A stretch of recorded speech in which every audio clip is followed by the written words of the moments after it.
Nous continuons, Moïse chapitre 6, Moïse qui insiste sur la clé de lecture, la porte d'entrée dans la loi, la crainte de Dieu, son écoute et la fidélité. Ça reste du même génie spirituel, c'est splendide, on continue.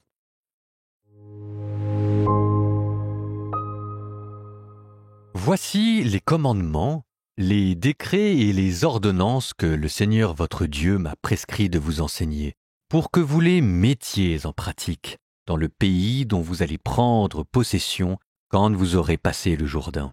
Tu craindras le Seigneur ton Dieu tous les jours de ta vie, toi ainsi que ton fils, le fils de ton fils, et tu observeras tous ces décrets et ces commandements que je te prescris aujourd'hui, et tu auras longue vie. Tu veilleras à mettre en pratique ce qui t'apportera bonheur et fécondité dans un pays ruisselant de lait et de miel, comme te l'a dit le Seigneur, le Dieu de tes pères. Écoute, Israël, le Seigneur notre Dieu est l'unique. Tu aimeras le Seigneur ton Dieu de tout ton cœur, de toute ton âme et de toute ta force.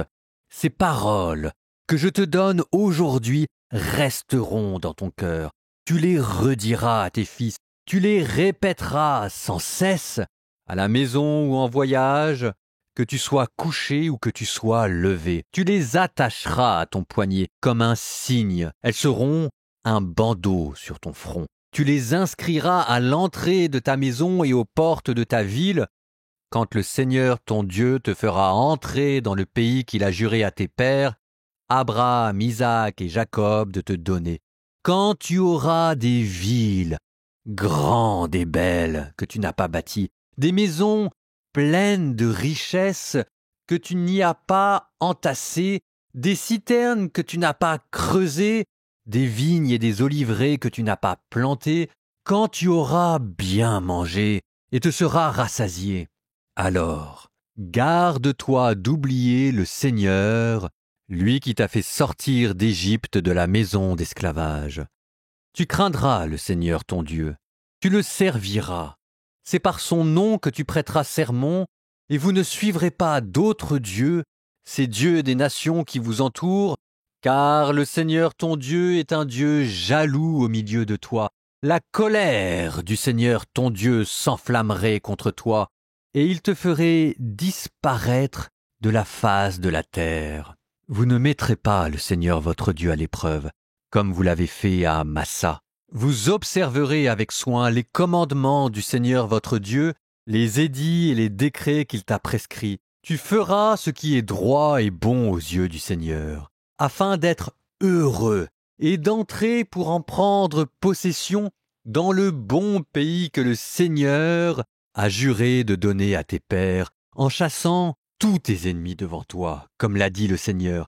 Et demain, quand ton fils te demandera « Quels sont ces édits, ces décrets et ces ordonnances que le Seigneur notre Dieu vous a prescrits ?» Alors, tu diras à ton fils « Nous étions esclaves de Pharaon en Égypte, et le Seigneur nous a fait sortir d'Égypte par la force de sa main. Sous nos yeux, le Seigneur a accompli des signes et des prodiges grands et funestes contre l'Égypte, Pharaon et toute sa maison. Mais nous, il nous a fait sortir de là, pour nous faire entrer dans le pays qu'il voulait nous donner, celui qu'il avait promis par serment à nos pères. Alors le Seigneur nous a commandé de mettre en pratique tous ces décrets, afin que nous craignions le Seigneur notre Dieu. Ainsi nous serons toujours heureux, et il nous gardera en vie comme nous le sommes aujourd'hui. Et nous serons justes si nous veillons à mettre en pratique tous ces commandements en présence du Seigneur notre Dieu, comme il nous l'a prescrit.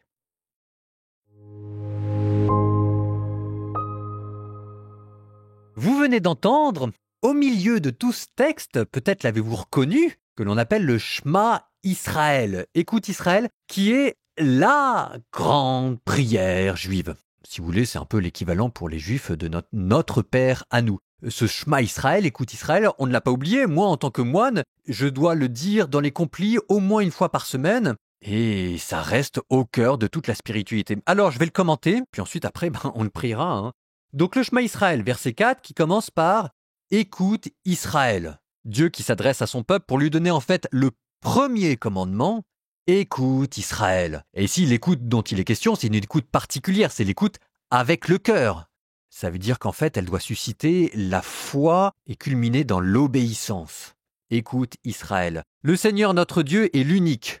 C'est le contenu du premier commandement, c'est de reconnaître l'unicité de Dieu, c'est-à-dire sa singularité, son aspect extraordinaire et le fait qu'il est notre Dieu. Et donc de le faire vivre dans notre vie. On ferait attention ici à la grandeur, l'unicité, la singularité de Dieu. C'est pas seulement son mystère, si vous avez bien compris. Son mystère, sa sainteté, c'est exprimé dans sa loi. Donc en fait, la singularité de Dieu se retrouve dans la singularité de la loi que vous devez mettre au centre de votre vie. C'est la manière de reconnaître la transcendance de Dieu. Ensuite, le texte continue. Tu aimeras le Seigneur ton Dieu de tout ton cœur, de toute ton âme, de toute ta force. Ce qui vous donne quand même le premier commandement chrétien. Enfin, je veux dire, Jésus, il n'est pas allé chercher bien loin. Il a repris dans le Deutéronome le premier commandement. L'amour de Dieu de tout son cœur, de toute sa force, de toute son âme. Alors ici, la succession cœur, âme, force, faut pas vraiment le penser comme des sections de la vie humaine. Le cœur, l'émotion. Alors en fait, c'est plutôt des cercles concentriques. Ça commence avec le cœur qui est le lieu de la décision, le lieu du face-à-face, là où on écoute. Ensuite, ça s'étend jusque l'âme qui est le lieu des émotions, qui est à la fois la vie psychique, qui est notre manière de vivre incarnée dans un corps, notre vie spirituelle. Et ensuite, ça s'étend à toutes nos forces, c'est-à-dire notre manière d'agir dans le monde. Donc du cœur jusqu'à la vie entière, jusqu'au monde qui nous entoure, là doit se trouver l'expression de notre amour pour Dieu. On continue. Ces paroles que je te donne aujourd'hui resteront dans ton cœur. Ça veut dire que Dieu continue de nous parler et qu'il ne faut jamais quitter ce dialogue. La manière d'appliquer la loi, c'est d'avoir Dieu en face de soi et de rester en train de lui parler. Voilà, ces paroles que je te donne aujourd'hui, de les écouter, de rester dans sa familiarité, elles resteront dans ton cœur. C'est-à-dire qu'ici, il ne s'agit pas simplement de pratiquer d'une pratique extérieure, avec son corps et ses gestes, mais avec son cœur. Un moine disait, le moine est celui qui fait tout avec sentiment. Eh bien ce moine, maintenant, il est au ciel, donc faites de même. Alors, où faut-il pratiquer ? Le premier lieu de la pratique, vous dit la Bible, tu les rediras à tes fils. C'est ce que je vous avais dit, le premier lieu de la pratique, c'est la famille. La cellule de base de la religion, c'est la famille. Tu les répéteras sans cesse à la maison ou en voyage. Ça veut dire que là, Dieu vous dit, attention, t'es pas là pour me distinguer vie professionnelle et vie domestique, ou alors moment de la journée où tu pries et puis moment de la journée où je suis absent, quoi. Il n'y a pas que la prière du matin et la prière du soir. Ça doit être un continu, c'est toute ta vie que tu dois répéter mes commandements. À la maison ou en voyage, que tu sois couché ou que tu sois levé, donc là, c'est dans la vie personnelle, dans la vie existentielle. Tu les attacheras à ton poignet comme un signe, elles seront sur un bandeau sur ton front, tu les inscriras à l'entrée de ta maison, et là, c'est la vie sociale. Donc vous avez ces trois lieux de la pratique religieuse, la famille, la société, la vie personnelle. Alors je termine par une note plus folklorique, tiens. Tu les attacheras à ton poignet comme un signe, elles seront sur un bandeau sur ton front. Ça vous a donné naissance à ce qu'on appelle les phylactères. Des petites boîtes en cuir qui contiennent des passages de la Torah que les juifs pratiquants portent pendant la prière du matin à la tête ou au bras. Et tu les inscriras à l'entrée de ta maison et aux portes de ta ville. Ça vous a donné naissance aux mezuzah, les petites boîtes sur les portes où on met des versets de l'écriture et que les juifs touchent des mains avant de rentrer dans la maison. Vous avez, oui, un lointain équivalent dans la religion chrétienne quand par exemple quelqu'un porte une médaille au cours de son cou. Ça veut dire qu'on essaye de ne pas oublier Dieu. Ou bien quand par exemple on met des crucifix à la maison pour demander à Dieu de venir bénir la maison et qu'on n'oublie pas sa présence. Et je trouve que c'est des bonnes pratiques. On parlait de la pratique à la maison, voilà des exemples. Alors évidemment, c'est pas de la superstition, c'est pas parce qu'on porte une médaille ou qu'on a un crucifix que automatiquement ça va chasser le diable, etc. Mais ça rappelle, ça ravive votre foi, ce qu'on appelle un sacramental, et qu'en ravivant votre foi, ça vous donne une protection spirituelle. Et nous terminons en priant le Shema Israël. Écoute Israël. Au nom du Père et du Fils et du Saint-Esprit, Amen. Écoute Israël. Le Seigneur notre Dieu est l'unique. Tu aimeras le Seigneur ton Dieu de tout ton cœur, de toute ton âme et de toutes tes forces. Ces paroles que je te donne aujourd'hui resteront dans ton cœur. Tu les rediras à tes fils, tu les répéteras sans cesse, à la maison ou en voyage. Que tu sois couché ou que tu sois levé, Tu les attacheras à ton poignet comme un signe, elles seront un bandeau sur ton front. Tu les inscriras à l'entrée de ta maison et aux portes de ta ville. Et vous, que le Seigneur vous bénisse et vous garde, le Père, le Fils et le Saint-Esprit.